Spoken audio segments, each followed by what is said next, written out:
Education tips में अपन जो chapter number first था जिसका नाम था विलियन, उसके कुछ इम्पोर्टेंट जो न्यूमेरिकल्स क्वेश्चन है उनको सोल्व किया था।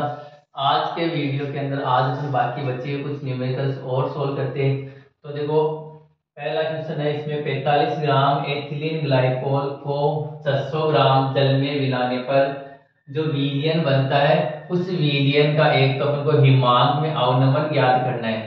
हिमांक में अवनमन का मतलब डेल्टा टीएफ ज्ञात करना है। और बाद में जो विलियन बनता है उसका कुल हिमांक जो है वो कितना रह जाएगा, मतलब हिमांक में अवनमन का मतलब हो गया हिमांक में कमी। तो विलियन का जो हिमांक में कमी आएगी और कमी आने के बाद में कितना हिमांक रह जाएगा उसकी अपन को क्या करनी है, गणना करनी है। तो पहले हिमांक में अवनमन के लिए अपन सूत्र लगाते हैं, delta T F equal to K F into W B into 1000 बट्टा M B into W A, ये सूत्र लगाते हैं। तो इसमें अपन को के एफ कितना दे रखा है, के एफ दे रखा है अपन को 1.86, कितना दे रखा है 1.86। डब्ल्यू बी जो है वो कितना दे रखा है अपन को, एथिलीन ग्लाइकोल की जो मात्रा है वो कितनी दे रखी है 45 ग्राम, यानी विलेय पदार्थ की मात्रा कितनी दे रखी है 45 ग्राम। और एमवी जो होगा वो एथिलीन ग्लाइकोल का क्या होगा, मोलर द्रव्यमान या अनुपात। एथिलीन ग्लाइकोल का सूत्र क्या होता है, CH2OH CH2OH, या अपन इसको ऐसे लिख सकते हैं C2H6O2 C2H6O2। इसका अपन को क्या ज्ञात करना है, इसका अपन को मोलर द्रव्यमान ज्ञात करना है। ठीक है, तो इसके अंदर क्या है, देखो कार्बन का कितना होगा, 2 कार्बन का कितना हो जाएगा 24 हो जाएगा। और जो 1 2 3 4 5 6 6 क्या है हाइड्रोजन है, तो 6 हाइड्रोजन का हो जाएगा। ऑक्सीजन 2 है तो कितना हो जाएगा 32 हो जाएगा। तो टोटल जो द्रव्यमान आएगा वो कितना आएगा 24 36 और 30 कितना हो जाएगा 32, मतलब 62 आ जाएगा। एथिलीन ग्लाइकोल का जो मोलर द्रव्यमान कितना आ जाएगा 62 ग्राम पर मोल आ जाएगा। और WA जो दे रखा है अपन को कितना दे रखा है, टोटल जो विलायक की मात्रा जल दे रखा है विलायक के रूप में जो कितना दे रखा है 600 ग्राम दे रखा है। तो इसके अंदर अपन को क्या याद करना है, डेल्टा टीएफ याद करना है। तो डेल्टा टीएफ के लिए अपन क्या लिखेंगे, डेल्टा टीएफ के लिए के एफ लिखेंगे पहले। तो के एफ कितना दे रखा है 1.8 है। और डब्ल्यू बी कितना दे रखा है 45 ग्राम। और ऊपर क्या आएगा 1000। ठीक है, और नीचे लिखना है एम बी कितना आएगा 62। और डब्ल्यू जो ए है ये क्या है डब्ल्यू ए 600 ग्राम जो है क्या है डब्ल्यू ए, ये कितना दे रखा है 600 ग्राम दे रखा है। तो अब अपने पास इससे अपन क्या करेंगे, सोल्व करेंगे इस फॉर्मूले से इसको। तो अपने पास क्या आ जाएगा, हिमांक में अवनमन आ जाएगा। और ये जो हिमांक में अवनमन आएगा वो क्या आएगा, जिस विलियन बना उसके हिमांक में कमी। तो ये अपने पास आएगा लगभग 2.2 केल्विन। ये जो कमी आई है वो कितने है, लगभग 2.2 केल्विन की कमी आई है। अब देखते हैं इसके अंदर। तो पहला तो अपने पास हिमांक में जो अवनमन आया वो कितना आ जाएगा 2.2 केल्विन की कमी आ गई हिमांक में, ये अवनमन हो गया, मतलब 2.2 केल्विन की हिमांक में कमी आ गई। पहले जो शुद्ध जल का जो हिमांक था उससे कितना कम हो गया 2.2 केल्विन की कमी आ गई। अब आपको करना है कि जो हिमांक की गणना की, अब हिमांक कम हो गया कितना हो गया वो ज्ञात करना है। तो शुद्ध जल का जो हिमांक होगा वो कितना होता है, शुद्ध जल का जो हिमांक होता है वो तो कितना होगा 273 पॉइंट सॉरी 373 सॉरी 273.15 केल्विन। शुद्ध जल का जो हिमांक होगा, हिमांक का मतलब जिससे ताप के ऊपर जल जो होता है वो किसमें बदल जाता है, बर्फ में बदल जाता है या उस ठोस अवस्था में आ जाता है, तो वो उसका हिमांक कितना आता है 273.15 केल्विन। तो शुद्ध जल का ये था। इसमें से अपन हिमांक में जो कितनी कमी आई है वो माइनस करेंगे, कितनी कमी आई 2.2 केल्विन की कमी आई है, तो ये कमी को माइनस कर देंगे। तो अपने पास क्या आ जाएगा, हिमांक में अवनमन आ जाएगा। तो इसके अंदर अपन हिमांक में अवनमन आएगा 273 पॉइंट कितना है 273.15।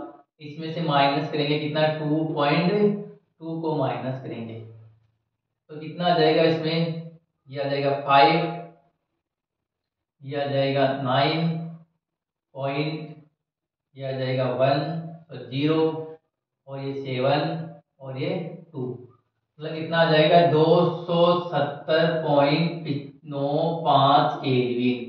जो हिमांक में जो कमी आई है और उसके बाद में जो रीजन जो बना उसका हिमांक हो गया, वो कितना हो गया 270.95 केल्विन हो गया। तो ये तो आंसर आ गया अपने बैक का आंसर, ठीक है। और ये 2.2 है, ये किसका आ गया, ए का आंसर आ गया। तो हिमांक में हमने इस प्रकार से आपको याद करना है। बाद में हिमांक जो हो गया उसकी गणना करने के लिए अपन जितना हिमांक में अवनम आए उसमें माइनस कर देंगे। अगला क्वेश्चन दे रखा है, एक विलयन में 1 ग्राम विलेय पदार्थ बोला गया है और वो विलायक क्या है, उसके अंदर बेंजीन है। विलायक क्या है, बेंजीन है। तो बेंजीन के अंदर 1 ग्राम कोई विलेय पदार्थ बोला गया 50 ग्राम बेंजीन में, तो इसका जो हिमांक में जो कमी आई है वो कितनी आएगी, 0.40 केल्विन की कमी आ गई, यानी डेल्टा टीएफ कितना हो गया इसका 0.40 केल्विन हो गया। तो इसका अपन को जो विलेय पदार्थ बोला है उसका क्या ज्ञात करना है, मोलर द्रव्यमान ज्ञात करना है। यानी जो विलेय पदार्थ अज्ञात है, कौन सा विलेय पदार्थ बोला है, अगर विलेय पदार्थ की नाम अपन को ज्ञात होता है तो अपन उसका मोलर द्रव्यमान सीधा निकाल सकते हैं। लेकिन अपन को यहाँ पे बताया है कि 1 ग्राम कोई विलेय पदार्थ बोला गया 50 ग्राम बेंजीन में, तो उसका मोलर द्रव्यमान क्या होगा। तो मोलर द्रव्यमान के लिए अपन सूत्र लगाते हैं क्या, mv equal to kf into wb into 1000 बट्टा mv delta tf into wa। तो देखो kf कितना दे रखा है, kf दे रखा है 5.12 केल्विन, 5.12, और wb विलेय पदार्थ की मात्रा कितनी दे रखी है, 1 ग्राम दे रखी है। डेल्टा टीएफ हिमांक में जो अवनमन आया कितना है, 0.40 केल्विन का है। और WA जो है, WA विलायक जो है वो क्या होना है, बेंजीन कितनी दी है, इसकी मात्रा 50 ग्राम। तो सूत्र में अपन वैल्यू लिखेंगे तो mv बराबर क्या हो गया, kf कितना आ गया 5.12 इंटू wb कितना 1 इंटू 1000 बट्टा डेल्टा टीएफ कितना 0.40 इंटू WA कितना दिया है 50 दिया हुआ है, ठीक है। तो ये आ जाएगा अपने पास 5 1 2 0 51 20, और ये जो है ये आ जाएगा 0.40 को 5 से गुना करेंगे तो कितना आएगा 2 और ये 0 20। तो ये लगभग कितना जाएगा 256 ग्राम पर मोल। मोलर द्रव्यमान का जो मात्रक होता है वो क्या आता है, ग्राम पर मोल आता है। तो ये है क्वेश्चन नंबर 2 जिसमें अपन को क्या ज्ञात करना है, मोलर द्रव्यमान। अब देखते हैं क्वेश्चन नंबर 3। नंबर 3 है N/20 सांद्रता वाले विलयन का 310 केल्विन ताप पर प्रासरण दाब ज्ञात कीजिए। मतलब प्रासरण दाब के लिए अपन सूत्र देखे थे लास्ट वीडियो में, क्या होता है प्रासरण दाब पाई, तो पाई बराबर क्या होता है CRT। पाई बराबर क्या होता है CRT, ये सूत्र होता है। तो C यहाँ पे क्या है सांद्रता, R गैस नियतांक है जिसका मान फिक्स होता है कितना, R का मान जो है वो कभी कभी क्वेश्चन में आपको दिया है, नहीं दिया तो आपको मान के 0.083 ये R का मान होता है। और C जो है वो क्या होगी सांद्रता, T जो है वो ताप है। अगर ताप आपको दिया होगा तो वो ताप लिखना है, वो भी केल्विन में लिखना है आपको ताप। और अगर आपको ताप नहीं दिया गया तो फिर आपको कितना 298 केल्विन नॉर्मल टेम्परेचर मानना है, कितना 298। तो पाई बराबर क्या है, तो CRT है। तो पाई बराबर CRT के अंदर इसमें C जो है वो क्या है सांद्रता है। सांद्रता क्या दे रही है M/20 मतलब 1/20, और R बराबर क्या है, R बराबर हो गया 0.083। T बराबर क्या है ताप, तो T कितना हो गया 310 केल्विन। तो इसके अंदर अपन क्या ज्ञात करेंगे, इसका प्रासरण दाब। तो पाई बराबर क्या हो जाएगा, C कितना है 120 इंटू R कितना है 0.083 इंटू T जो है वो कितना है 310 केल्विन। क्या ज्ञात करना है अपने को, इसका प्रासरण दाब ज्ञात करना है।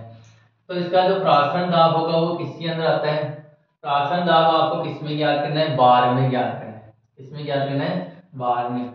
तो प्रासरण दाब बार में आएगा, देखो इसको इससे मल्टीपल करेंगे और फिर किससे डिवाइडेड कर देंगे इसको, ये जो है 0.083 और यहाँ पे ये क्या है 0 है, तो आप इसको इस प्रकार से लिख सकते हो 8 3 इंटू 3 और देखो 1 2 3 या 1 2 3 3 डिजिट के बाद में क्या है यहाँ पे पॉइंट है, तो इसको भी आप कैलकुलेशन आसान करने के लिए क्या कर सकते हो, ये 0 से मल्टीपल किया तो 0 पॉइंट यहाँ आ गया और 8 3 बच गया, तो 8 3 दो डिजिट बच गए तो 3 इंटू 10 की पावर क्या लगा सकते हैं -2 लगा सकते हैं। 8 3 को 3 से मल्टीपल करेंगे कितना आएगा 9 और ये 24 यानी 249 और अपॉन में ये कितना आ गया 20 और इंटू क्या आ गया 10 की पावर -2। यहाँ पे नीचे एक 0 और है तो इसको एक पावर और बढ़ा कर अपने से लिख सकते हैं 249 अपॉन 20 2 इंटू 10 की पावर -3। अब इसको 2 से डिवाइड करेंगे तो 2 से डिवाइड करेंगे तो ये कितना आ गया 1, फिर इसको 2 से डिवाइड करेंगे तो आ गया 2 और 9 को 2 से डिवाइड करेंगे तो क्या आ गया 8 और फिर 0.5 इंटू 10 की पावर -3 इंटू क्या आ जाएगा 10 की पावर -3 आ जाएगा। तो ये आगे क्या लगाना आपको बार लगाना, प्रासरण दाब का जो मात्रक होगा क्या होगा बार होगा, तो इसका जो प्रासरण दाब होगा ये आएगा 128.5 इंटू 10 की पावर -3 बार, इसका क्या आ जाएगा प्रासरण दाब आ जाएगा।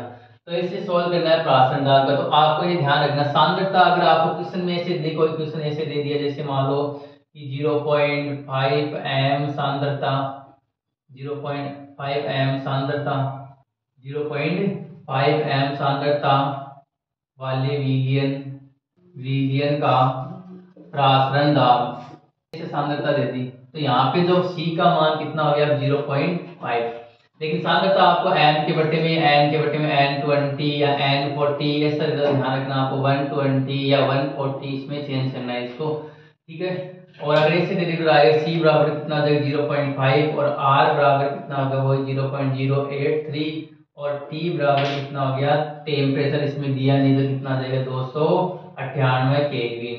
तो अपन सूत्र लिखेंगे पाई बराबर क्या लिखेंगे, पाई बराबर CRT तो 0.5 इंटू 0.083 इंटू 298, तो ये अपने पास क्या जाएगा इसका प्रासरण दाब आ जाएगा। तो इस प्रकार से सूत्र के अंदर आपको क्या ज्ञात करना है प्रासरण दाब करना है। तो ये 4 क्वेश्चन थे जो बहुत ही क्या है इंपॉर्टेंट है।